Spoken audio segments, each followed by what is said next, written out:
Dear friends, in this video I'd like to demonstrate how to penetrate into the machine on the Vulnhub by different way. If you have already followed my channel, you can know I have already made the video with this machine, pWnOS 2, which link will be added into the description section below. So I will not start from scratch. Rather, I'd like to start from this source code of the blog directory. I've already noted down the version of CMS. So next, I think we need to try to find out whether this version of CMS has vulnerability or not. So we can copy the version information of CMS, and then we can use such a sprite utility to find. As you can see, the several exploits available for this version of CMS, and the version exactly matches. However, if you take a look at this column, the Metasploit has a module which can work for this vulnerability or exploit. As I mentioned in the other video, if the Metasploit has some modules, then Metasploit should become the preferable way to exploit. So in this case, we need to launch our Metasploit console first to see whether we can utilize the Metasploit to get initial foothold. We can search simple PHP blog. There is only one module, and we can copy the module name and then use command use. We do not need to change payload. This one is good one, and then we can show options to see how many required fields to configure. And think we need to configure localhost to our Kali Linux, and then we need to set the local port number to 555. I need to make sure this port number is not occupied by other application. All right. Then we need to set remote host to the target. And then port number, we do not need to modify. The URI we need to change to block. And then I think we have already configured all required options. Then we can run. It looks like it's working. Metasploit session 1 opened. So very easy, right? If you get the right direction.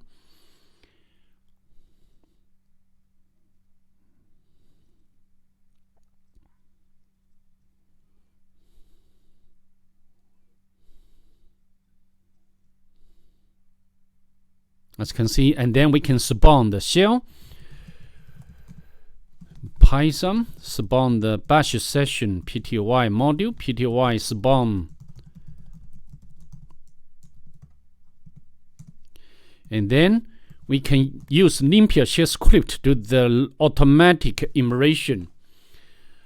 I think I've already got this script. No, so I can copy from 2 sets directory, and then we need to set up the web server to upload the script.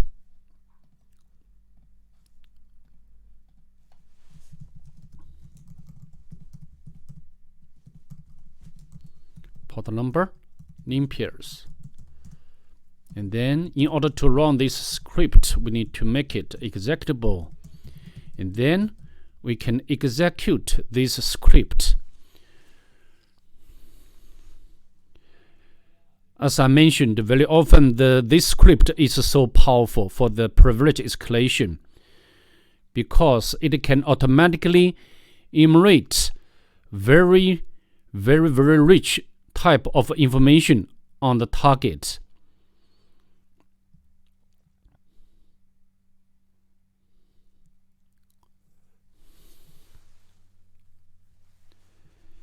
Permit root login, yes.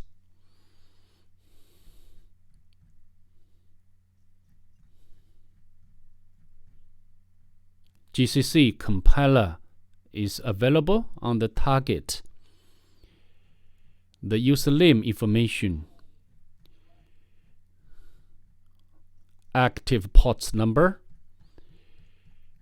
cron job, process information, and even has already discovered the dirty cow.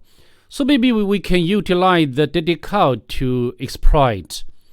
Of course, there are more or easier way to elevate privilege.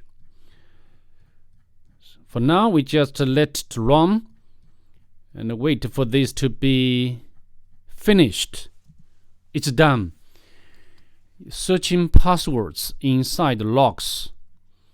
Searching password or credentials in home.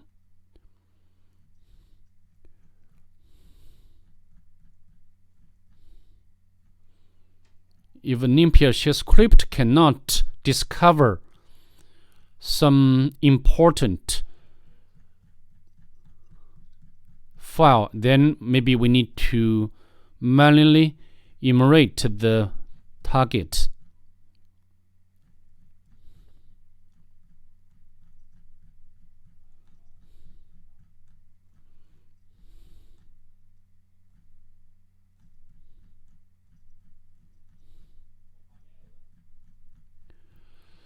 So I think this automatic or automation script failed to discover some credentials.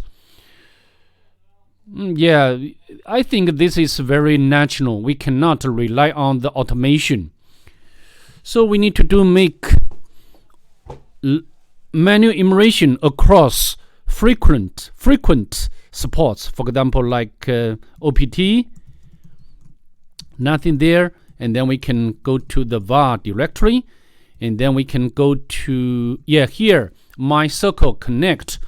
Of course, we need to cut out this file because from the file name we can tell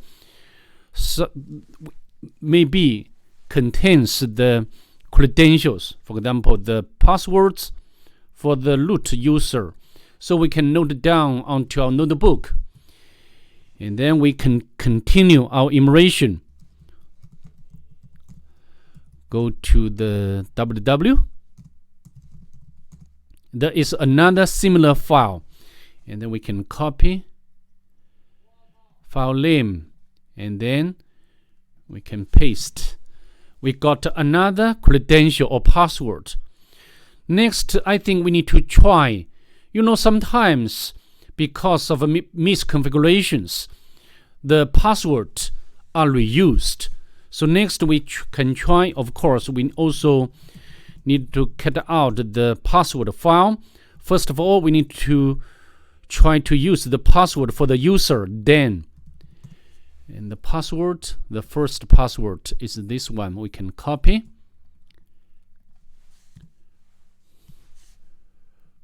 Failed. Authentication failure. And then we can try to provide the second password. Failed. Authentication failure. So next we do the same things for the root user. And we can copy the password. As you can see, it works. Amazing. Now we can navigate to root directory. If you wish, you can get, or if it exists, the root flag, we can retrieve that information. So that's pretty much it. I'd like to see you in the next one. Bye. Have a nice day.